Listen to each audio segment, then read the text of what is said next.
मी advocate संग्राम पाडवी आणि माझ्यासोबत उपस्थित आहेत रूपसिंग वसई वकील साहेब, नागेश दादा आहेत आणि तमाम शेतकरी बांधव आहेत.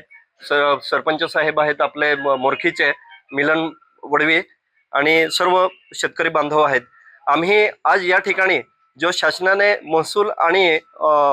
वन विभागाचा जो शासनाने परिपत्रक काढलेलं आहे 23/6/2026 रोजी, त्या अनुषंगाने जे सातबारे अद्ययावत करण्याचे काम जे सुरू करण्यात आलेलं आहे शासनाकडनं,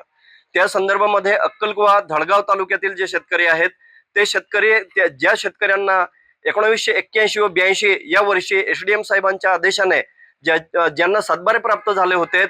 त्या ज्या जमिनीचे सातबारे आहेत ते सातबारे निरस्त करून त्या ठिकाणी भगवतदार म्हणून ज्याचं नाव त्या भगवतदार म्हणून होतं त्याचं नाव कमी करून त्या ठिकाणी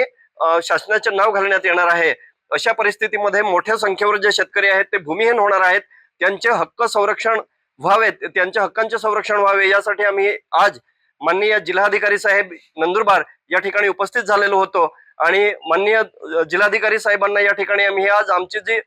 कडकड आहे त्याच्या आम्ही जे आमच्यावर जे एक मिनिट जे अन्याय होणार आहेत ते कुठेतरी थांबले पाहिजेत याच्यासाठी आणि ती जी कारवाई आहे ती जैसे ती परिस्थिती ठेवण्यात यावी, ते नाव काढण्यात येऊ नये म्हणून आम्ही कलेक्टर साहेबांना या ठिकाणी आज निवेदन दिलेलं आहे आणि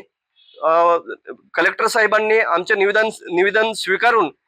सकारात्मक चर्चा झाली आहे आणि जे फॉरेस्ट असतील किंवा संबंधित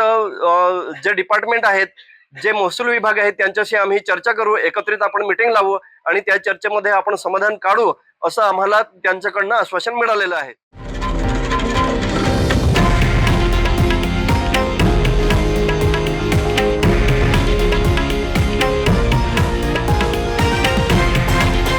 हे आहे देशातील नंबर 1 न्यूज नेटवर्क आणि आपण पाहत आहात TV9 मराठी, एकमेव.